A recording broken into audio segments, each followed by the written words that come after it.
Hey, it's me, that middle-aged fluffball in your cage. Today I want to talk about something a little personal. Fey, I actually like you. Not that you feed me so I don't dislike you. Kind of like, Fey, I really see you as my person? I have a secret for you. I have a favorite human, and I didn't just pick randomly. I chose carefully. With my nose, my ears, my little paws, and that ancient, ridiculously wired judgment system hidden in my genes. The standards aren't about looks or how expensive my cage is, or how many times you say you're so cute. Let me tell you slowly. First, I live by my nose. You humans see the world with your eyes. I read sense. My nose is hundreds of times more sensitive than yours. Every piece of information your body gives off, Faye, what you ate, whether you're stressed or relaxed. If you touched a cat or washed your hands, Faye, I smell all of it. Step 1. You have to pass the smell test. If you wash your hands with strong perfume soap before touching me, Faye, that floral smell like a broken bottle of cleaner, Faye, sorry, I'm staying far away. Those chemical scents to me are like someone smashing a bottle of industrial cleaner in your face. But if you use a mild, unscented soap, or just rinse with warm water and leave your skin's natural smell, Faye, that faint, warm, slightly salty, human smell, Faye, that's my favorite background noise, especially when I was scared, Faye, like my first day at your house, shaking in the corner, Faye, and you didn't grab me. You just put your hand in the cage, held it still, didn't move, didn't speak. I remembered that smell, not as danger, but as this smell means safe. That's step 1.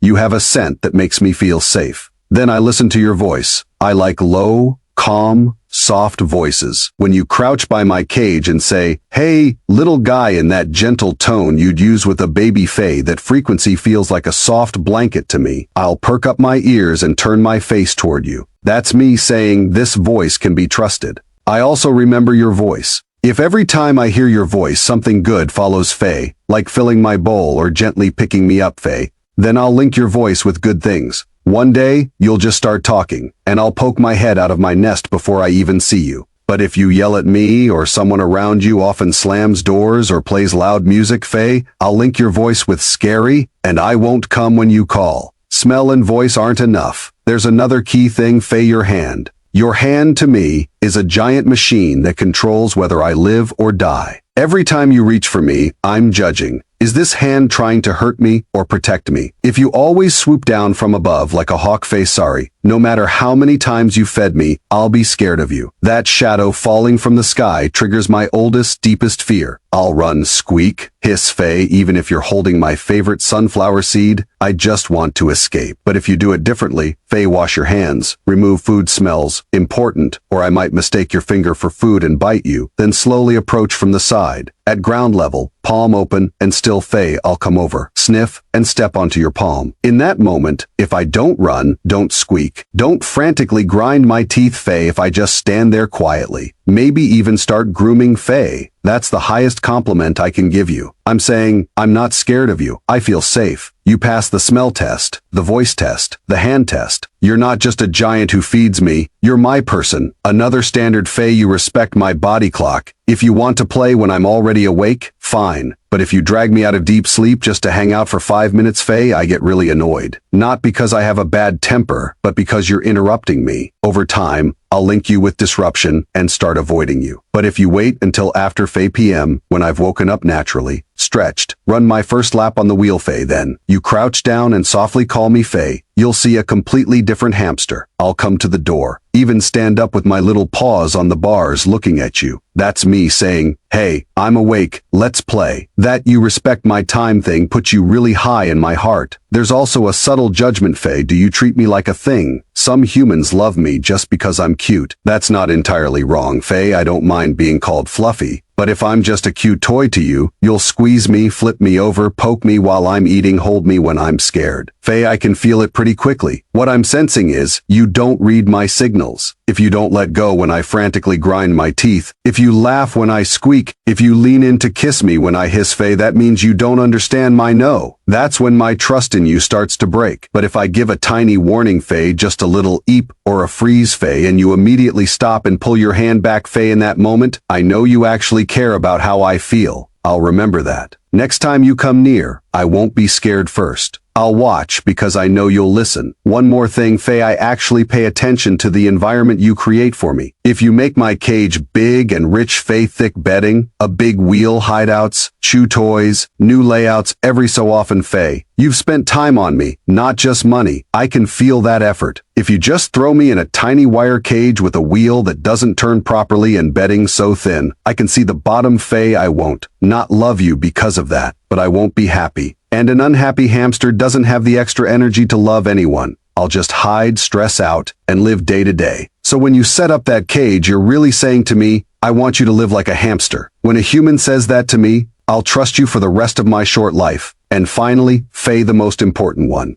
Do you ever just sit with me, doing nothing? You don't touch me, feed me, take me out, or talk to me. You just sit quietly by my cage, face scrolling your phone, reading a book, zoning out. I do my own things, run on my wheel, dig, eat, wash my face. But every now and then, I stop and look at you. You're still there. Your smell hasn't changed. Your heartbeat is steady. Your breathing is slow. In those moments, I do something kind of silly, Faye. I run to the corner closest to you, sit down, and start grooming. Not because I'm dirty, because when I feel safe, grooming is how I show I'm relaxed. Sitting in that corner and grooming is my silent way of saying, you're here, I feel good. Choosing a favorite human isn't a one-day decision for me. It's hundreds of moments stacked together, Faye. Every time you reached out gently, every time you patiently waited for me to wake up, every time you understood my no, every time you just sat quietly next to me. You might never know exactly when I upgraded you from the giant who feeds me to my person,